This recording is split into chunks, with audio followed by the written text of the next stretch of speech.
Jangan lupa saksikan show gue 5 Sama tanggal 20 Desember 2024 di Balai Sarbini, Jakarta. Tiketnya udah bisa dibeli di motikdong.com. Ada 3 kelas, Platinum, Gold, sama Silver. Cepetan sebelum kehabisan.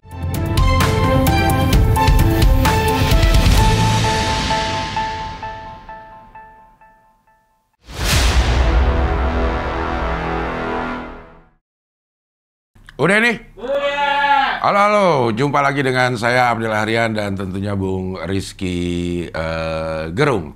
Bung Rizky, beberapa hari terakhir kita juga sempat disuguhkan berita-berita mengenai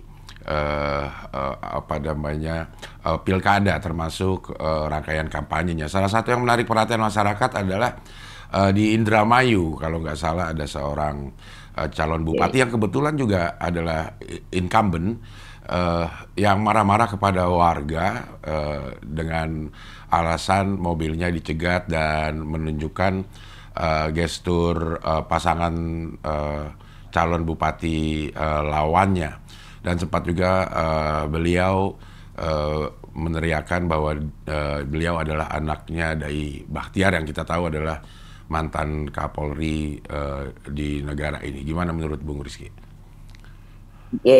Pertama kita harus nonton dulu itu videonya sebetulnya. Ya. Dan jika saya lihat videonya, sebetulnya kalau dilihat dari video itu gak ada yang menghadang tuh. Yes. Justru yang dihadang itu adalah ekspresi kebebasan dari masyarakat itu tuh, yang menyorakan 222 tuh. Iya. Kan sebetulnya dalam perspektif demokrasi, ya itu adalah kesalahan yang fatal, menghilangkan kebebasan berekspresi seseorang. Jadi saya cukup kasihan aja pada warga tersebut yang dimaki serta seolah diancam dengan angkuh tuh oleh seorang tersebut. Dia ucapkan pada klarifikasinya itu adalah, saya mau kasih pelajaran buat dia tuh. Itu adalah akibat daripada surplus kekuasaan. Padahal kekuasaan tertinggi itu adalah rakyat. Luki Hakim sebutkan tuh, yang dimaki-makinya adalah yang menggaji dia. Ya memang betul itu. Jadi di Indramayu itu ada pada suasana itu tuh, Cing Abdel. Ya, tapi menurut klarifikasinya juga bahwa ini juga bukan hal yang pertama gitu. Ada beberapa rangkaian hal sebelumnya yang banyak seperti memprovokasi kehadiran beliaunya ini. Gimana menurut Bung Rizky? Iya, tapi yang ia ucapkan adalah pas di peristiwa itu tuh. Iya. Dan ia juga teriak-teriak sebagai mengklaim atau ia menyebutkan sebagai anak daripada ex Kapolri Bahtiar itu. Ya. Nah, itu adalah semacam simbol kekuasaan. Jadi maksudnya itu untuk menunjukkan otoritas itu yang dianggap bisa menekan atau mengintimidasi.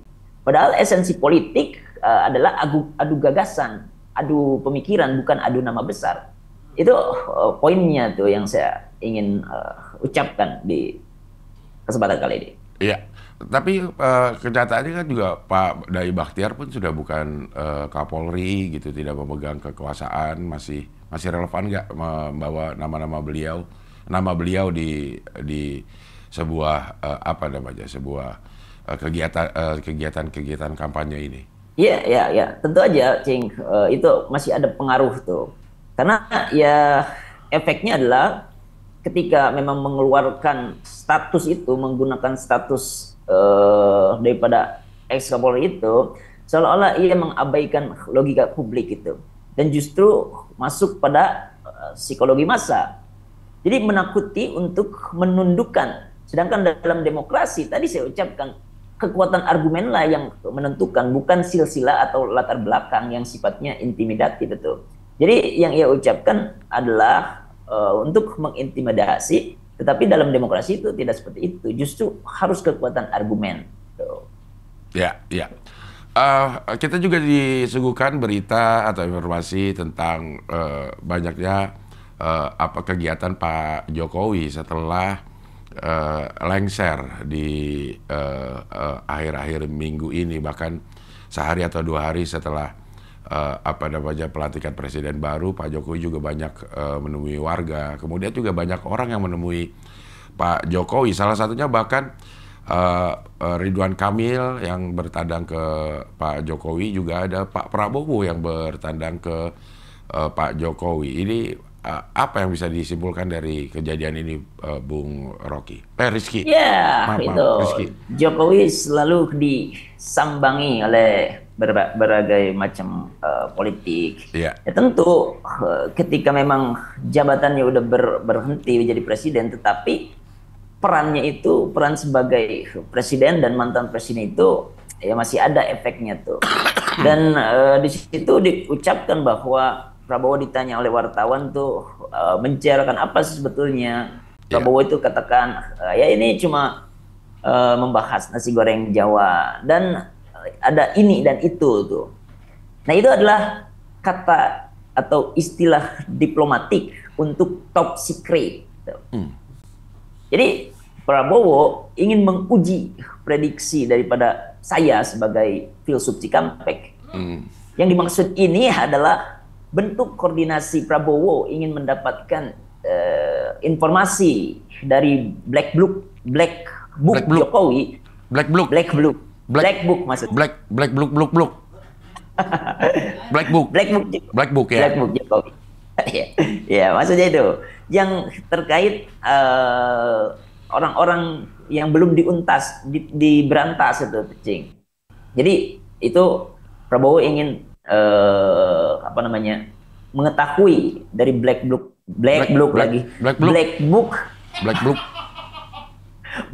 itu maksudnya. Buku hitam maksudnya ya.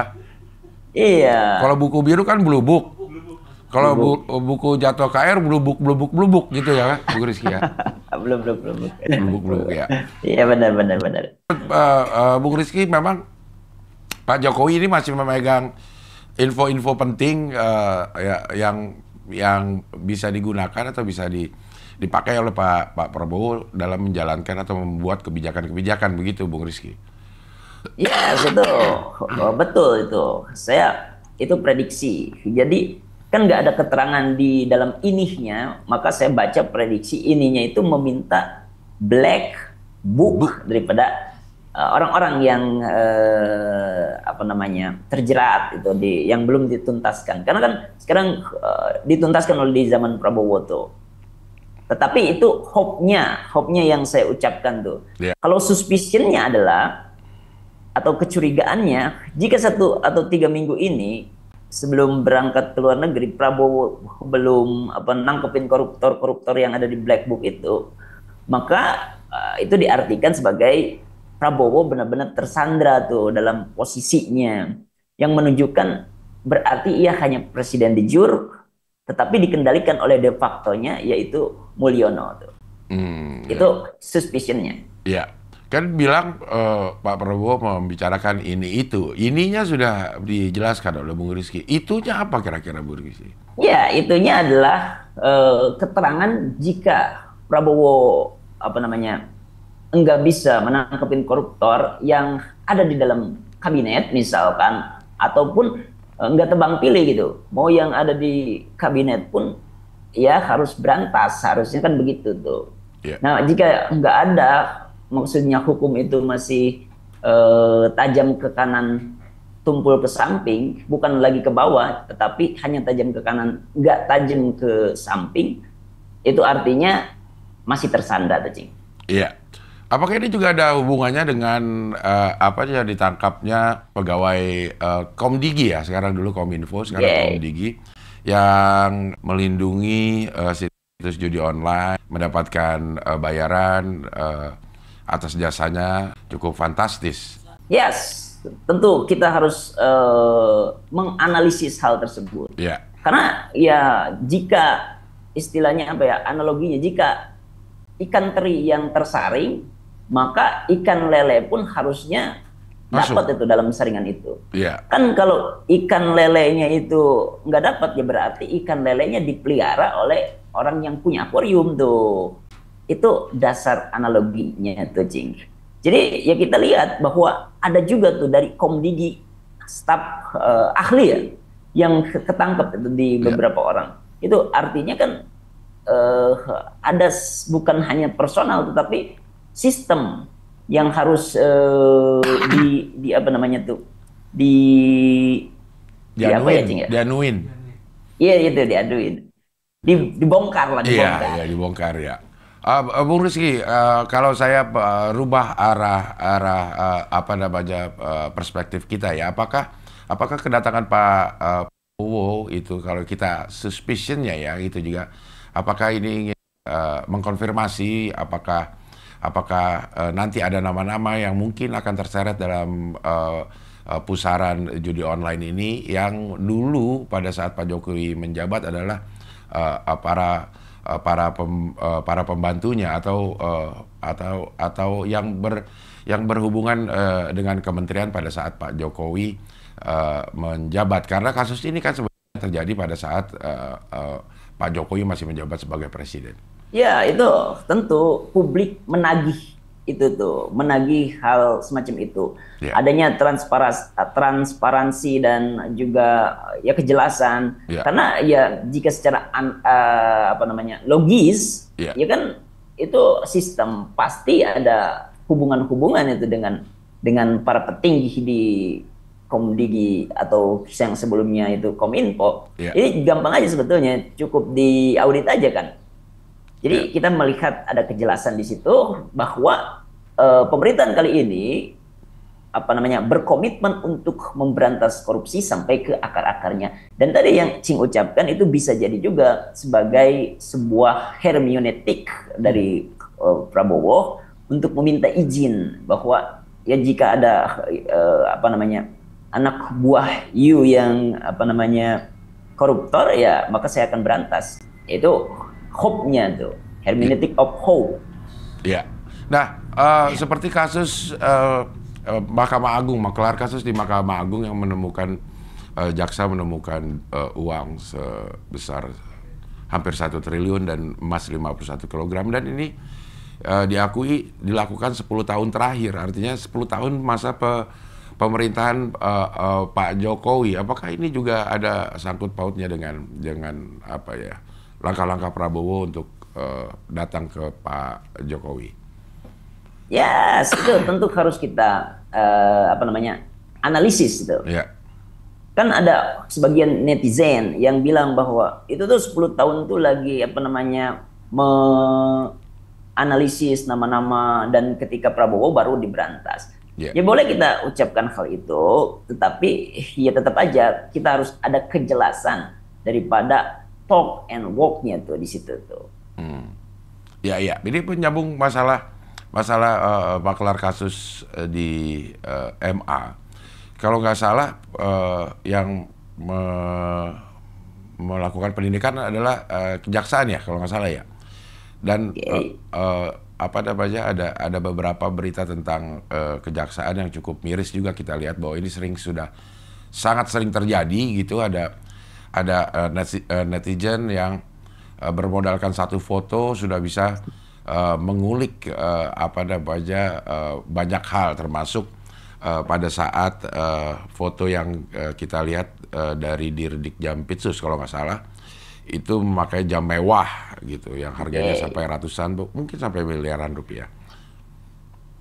Ya, sebetulnya ini simbol daripada kecurigaan pada jaksa yang kita lihat apa namanya ya kalau secara logis kan itu nggak mungkin tuh apa namanya untuk memakai jam mewah tuh itu barulah apa namanya netizen itu ya riuh akan hal itu, artinya ada suatu tendensi tersendiri terhadap keadilan di situ tuh. Kan itu juga jaksa tersebut juga yang sebetulnya menetapkan Tom Lembong dan Oh, Tom Lembong ya? Itu kasus Tom ya, Lembong ya? Ya, ya. yes. Oke, ya. Dan Ronald Tanur itu bebas Ronald Tanur. Ya, Nah, netizen dengan cerdiknya ya menelisik segala sesuatu yang mungkin jadi kecurigaan tadi tuh yang sering diucapkan sebagai hermeneutic of suspicion. Tetapi ada banyak elakan kan dari apa namanya yang fallacies itu elakan-elakannya ya dari jaksa tersebut. Ya memakai jam mewah itu namanya ada jamnya itu Audemars Piguet gitu. Iya. Itu harganya beberapa miliar itu 1,2 miliar tuh. Nah, ia kan menyebutkan bahwa jam itu dari pasar tuh. Ya, emang ada pasar yang jual jam itu atau harganya 5 jutaan. Berarti kan ia beli barang KW. Dan kan kita kalau masyarakat misalkan tetangga saya kalau jualan rokok ilegal pun itu kan diberantas. Yeah. Kan nggak boleh itu ada yang ilegal tuh. Yeah. Ya, makanya dari ini bisa mewakilkan juga bahwa ada kecurigaan terhadap sambung-sambung netizen yang menganalisis dari peristiwa ke peristiwa. Ya, kalau kita lihat kejadian ini sudah sering terjadi dan tidak membuat orang lebih berhati-hati atau lebih peka terhadap kondisi itu, apa sih yang ya fenomena apa yang terjadi ini sama pejabat-pejabat kita? Ya, mereka ingin guyur daripada barang-barang mewah yang sebetulnya kalau nggak cocok di muka atau nggak tahu fungsinya ya kelihatan norak aja, Cing. Mau pakai jam mahal ataupun mau pakai tas, misalkan tas Hermes, kalau dia nggak tahu fungsinya ya tetap aja terlihat norak. Jadi ngapain untuk guyur-guyur barang-barang mewah? Saya jelaskan sedikit tentang Hermes yang menjadi pusat, kalau pakai itu dianggap sebagai selebriti. Dulu ada namanya Grace Kelly itu. Grace Kelly itu memakai Hermes untuk menutupi bagian yang sedang hamil. Artinya dia menutupi privasi dia tuh. Karena tas Hermes itu kan gede. Dan juga ada kejadian lagi yang menentang rasisme. Dia mau ke restoran, terus dia tuh temennya ada yang berkulit hitam, dan kulit hitam ini dijegal oleh bodyguard di sana tuh. Nah, dia memukul bodyguard itu pakai tas itu tuh. Jadi ada peristiwa kemanusiaan. Nah, di kita tadi dibalik, Cing, untuk pamer-pamer barang-barang tuh, sama untuk istilahnya apa ya, tidak mempedulikan dengan kepekaan sosial.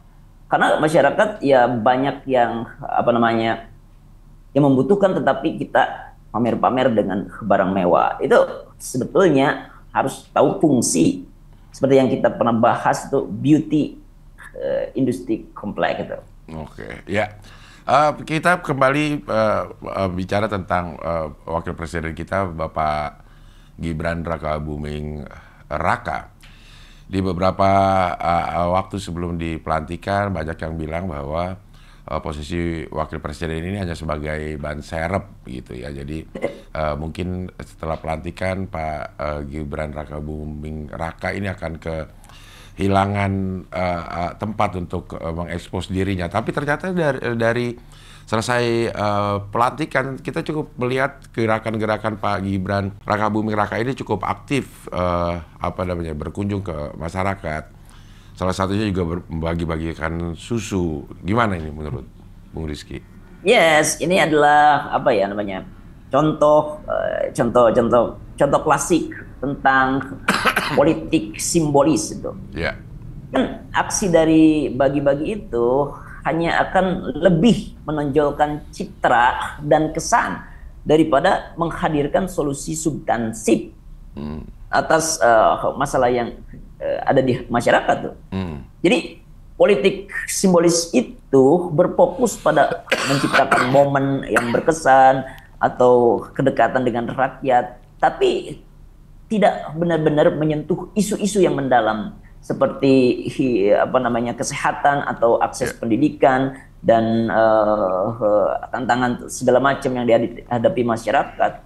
Kan jika niatnya untuk meningkatkan gizi, ya seharusnya bikin aja program tuh. Program yang baik itu dibuat itu. Ide yang baik untuk menyelesaikan permasalahan. Ide yang baik itu diujinya di mana? Ya di kampus tuh. Tempat yang dianggap sebagai pusat pikiran. Jadi seharusnya kalau mau membantu untuk program-program meningkatkan kesehatan dan segala macam, Gibran itu harus berangkat ke kampus-kampus untuk menguji ide-idenya tuh. Tapi kan nggak ada tuh, nggak tahu saya kapan tuh. Iya. Oke, di pertanyaan terakhir ini yang sedang saya alami sekarang. Badan kurang enak, agak pilek, dan sering ada keinginan untuk bersin. Tetapi saat bersin juga suka nggak jadi gitu bersin, dan itu ada perasaan sangat tidak enak. Apa sih yang terjadi, Bung Rizky, secara filosofis? Jadi bersin nggak jadi itu seperti kita meningkatkan suatu keklimakskan dalam hidup, tetapi nggak terjadi itu. Nah, itu adalah yang disebut dengan the fail of the successful. The fail of succession. Iya, itu adalah. Biar kelihatan keren aja. Iya, the fail of success. Sukses yang nggak jadi gitu. Iya, ada ilmiahnya juga sebetulnya. Jadi ada hasrat-hasrat yang tidak terbuang tuh. Dan secara biologisnya ada virus juga yang tidak terbuang. Jadi alhasil membuat kita itu namanya merenung sejenak. Kenapa gak jadi ini? Padahal padahal enak tuh kalau dibersinin gitu. Jadi fenomena itu yang selalu menyentuh daripada inti kita sebetulnya secara filosofis. Ketika tidak mendapatkan sesuatu, maka kita akan merasakan ada kegundahan di situ. Tetapi itu sebetulnya adalah nature atau alam human yang memberikan kepada kita. Oke. Baik, terima kasih Bung Rizky. Salam akal sebat dan kita 0% kan? Salam akal sebat.